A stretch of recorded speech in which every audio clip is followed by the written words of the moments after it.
الله الرحمن الرحيم. السلام عليكم ورحمة الله وبركاته. كلنتي وعن قيارتها هودا naga dhageysanaysaa meel kasto aad nagala socotaan. Halkani waa Somali Media oo si toos ah ugu dhageysanaysaan magaalada Burlenge ee dalka Sweden. barnaamijka toddobaadkan waxyaabahan idinku hayna waxa kamid ah warar kooban oo aan idinkaga soo xulnay wararka wadanka Sweden gaar ahaan kuwa quseeya dadka ajaanibta ee Soomaalida ay kamid yihiin. waxaa sidoo kale barnaamijkeena aad ku maqli doontaan waayilada magaalada Burlenge oo soo bandhigay waxqabadka sanadlaha ah ee sanadkii la soo dhaafay ay sameeyeen iyadoo sidoo kale aad maqli doontaan warbixin ku saabsan magaalada Burlenge iyo kaalinta shacabka Soomaalida ay magaaladaasi ku dhaqan.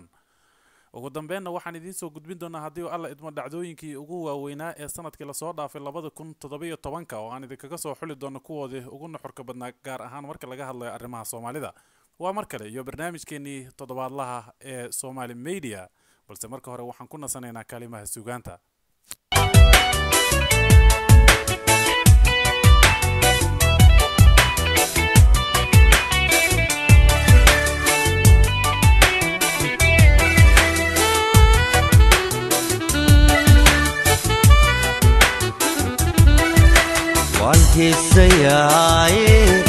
sanad waliba oodiyo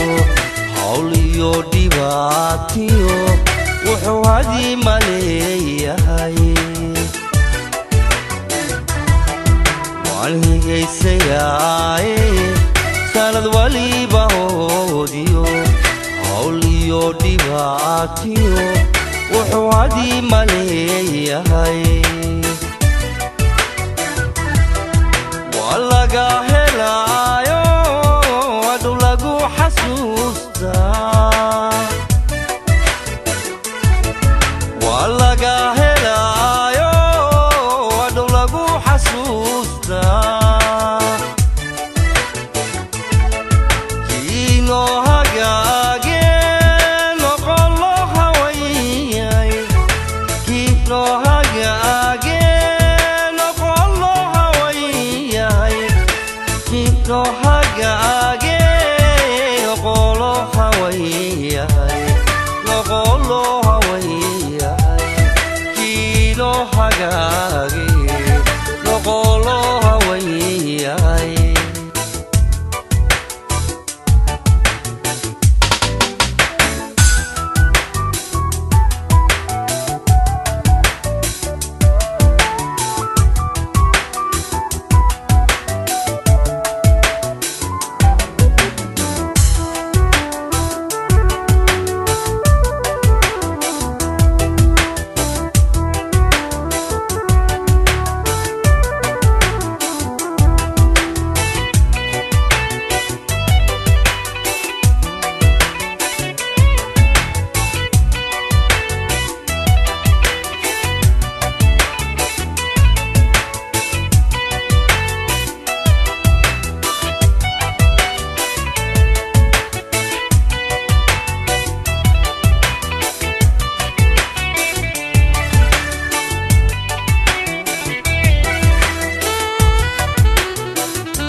haybinayne ilaahay akaadigo adna hogolda aysiyo habindala barwaaqale waan ku haybinayne ilaahay akaadigo adna hogolda aysiyo habindala barwaaqale nimca la harsan dooniyo awal lagu heshiiye nimca la harsan dooniyo awal lagu heshiiye kiino hagaage noqolo hawayay kiino hagaage no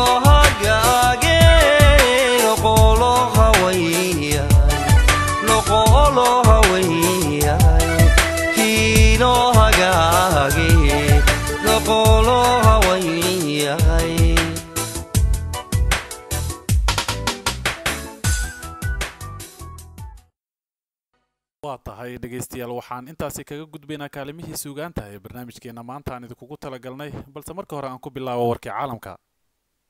kowda Janaayo ee sanadka 2018 ma ahan oo kaliya maalinta sanadka cusub uu bilaabanayo ee sidoo kale waxa ay ku beegan tahay maalin ay dhaqangalayaan sharciyada cusub oo iyagana kamid ah kuwa la dagaalamaya faquuqa iyo in kor loo qaado dhiirigelinta isdhexgalka bulshada.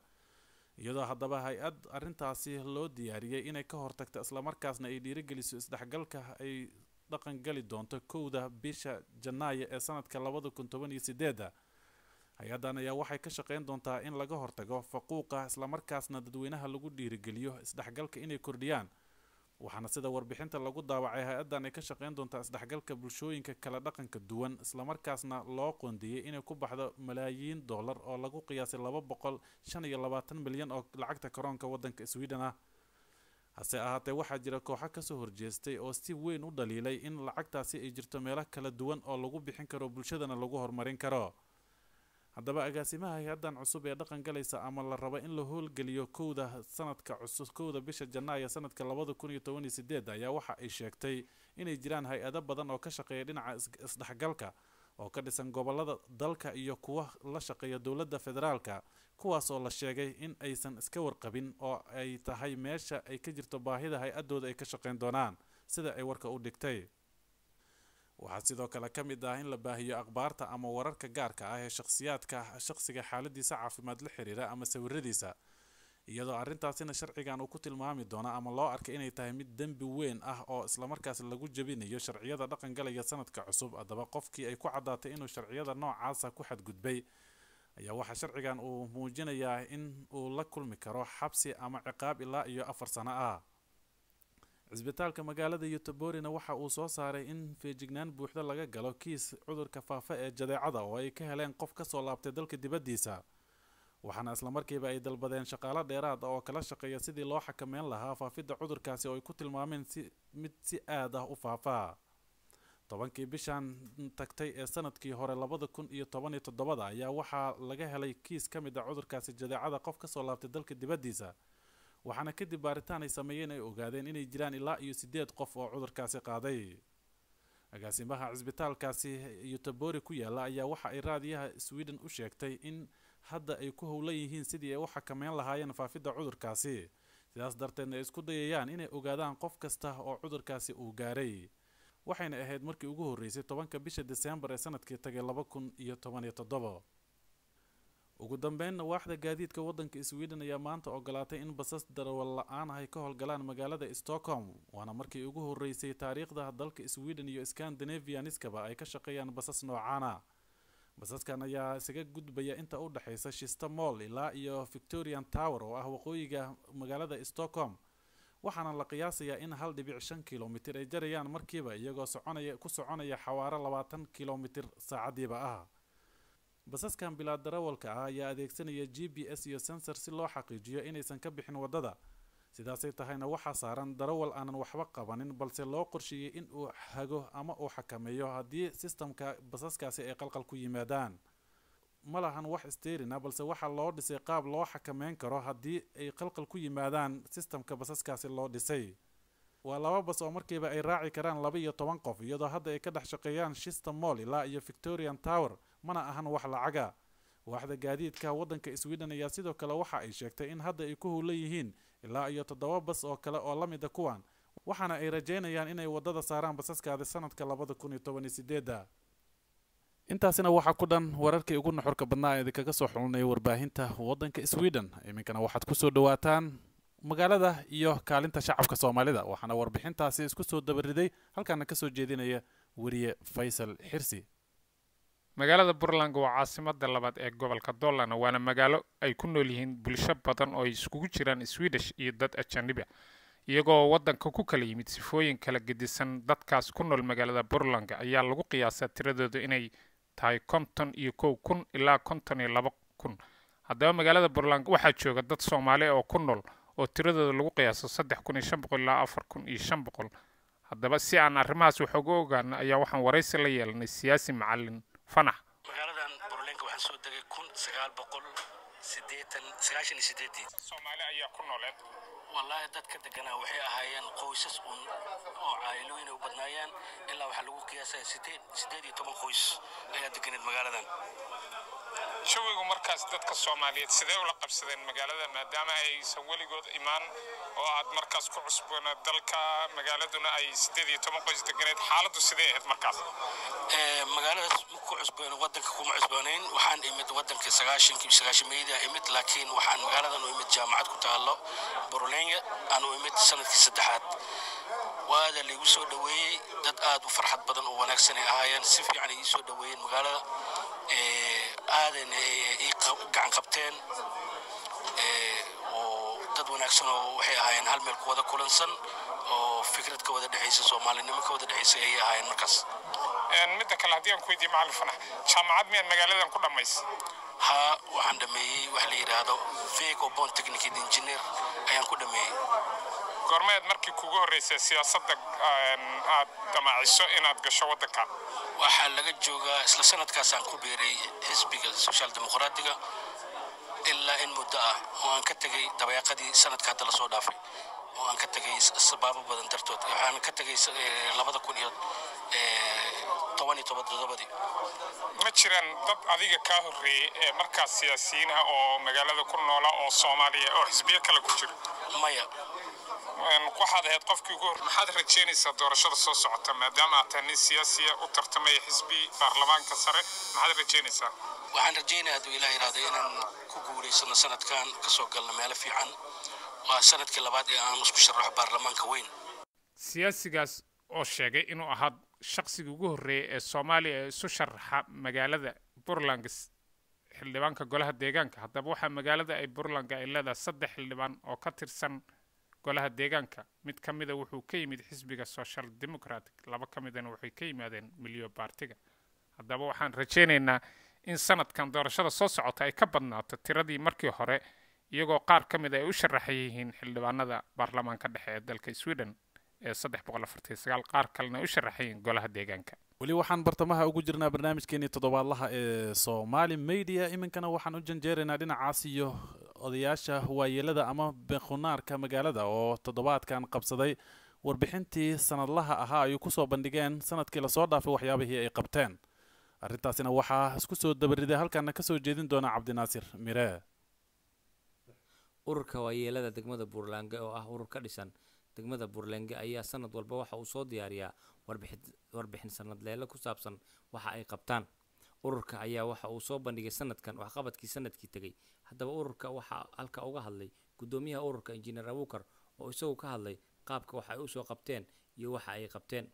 injineerku waxa uu ka hadlay sida ay wax u qabteen oo uu ku sheegay in markii hore ay la tacaaleen dhalinyaradii rabshadaha ka waday degmada Burlenge ee ahaa inay foodayaan sida hamshobka masrahalanka iyo basaska iyo waliba qaabka gawaarida loo gubo waxa uu injineerku intaba ku sheegay inay xakameeyeen ayna la tacaaleen sidoo kale injineerku waxa uu sheegay in sanadka soo socda ay qaban doonaan waxyaalo intaa ka badan wax kale halka isna ka hadlay gudoomiye ku-xigeenka jaamac Barafuun oo isna ka warbixiyay qaabka ay wax u la tacaaleen ugu dambeyntii jaamac waxa uu sheegay in sanadka soo socda ay waxyaalo badan oo looga baahan yahay inay qabtaan waxa jaamac hadaladiisa kamid ahaa sida tan isugu jirta odayaal iyo aqoon-yahaneen iyo siyaasiyiin iyo ajnabi intaba dalabkayagii aan ka soo jawaabteen oo noogu timaadeen aad iyo aad baan idinka mahadcelinaynaa waa ku mahadsantihiin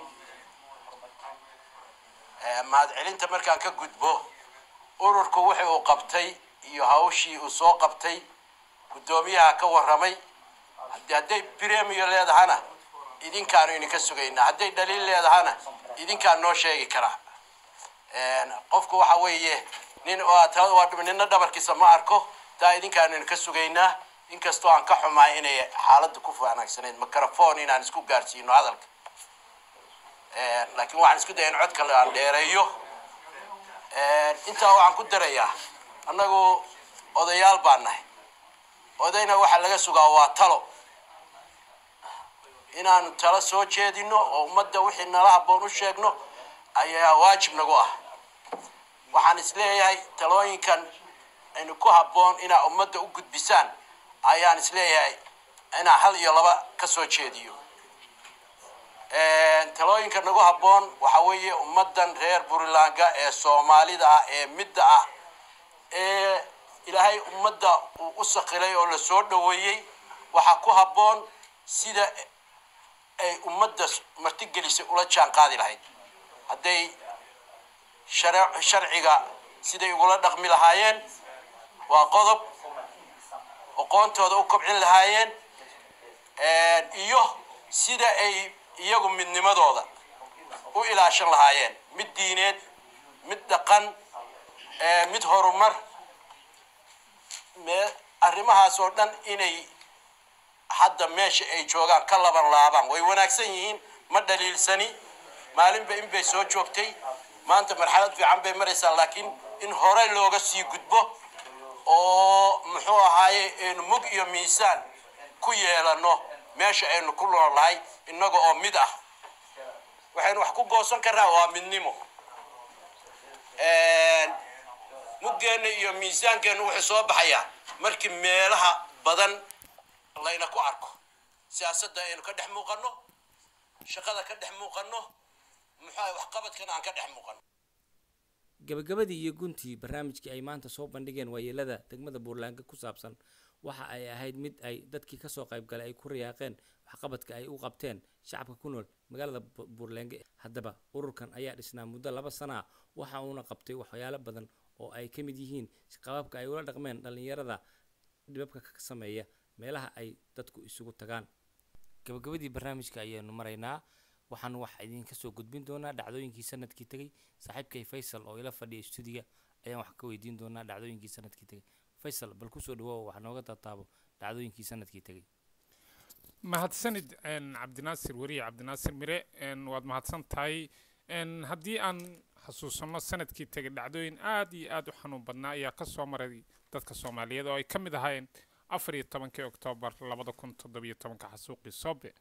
28 Oktoobar 2017 dhiibistii muwaadin Soomaaliyeed Cabdikariin Sheekh Muuse Qalbi Dhagax ay dowladda Soomaaliya u gacan gelisay dowladda Itoobiya 18 December 2017 waxaa dhacay saqdhex weerar lagu qaaday siyaasiga Cabdiraxmaan Cabdishakuur oo lagu laayay ilaaladiisa qayb ka mid ah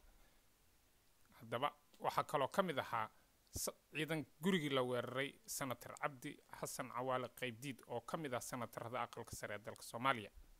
haddaba waxaa kaloo dhacdooyinkii Soomaaliya ka dhacay ugu waaweynaa kuwa ugu xiisaha badnaa 8 February 2017 oo isbedel Soomaaliyeed oo ka dhacay dalka Soomaaliya laguna doortay madaxweyne Maxamed Cabdullaahi Farmaajo oo isna soo doortay ra'iisul wasaarihiisa Xasan Cali Khayre aad baad u mahadsantahay Faisal dhageystayaal inta ayaanu kusoo gabagabeynaa barnaamijkeeni noo soo taxnaa muddadii aan hawada ku jirnay waxaan idin leenahay salaamu calaykum waraxmatullaahi wabarakaatuh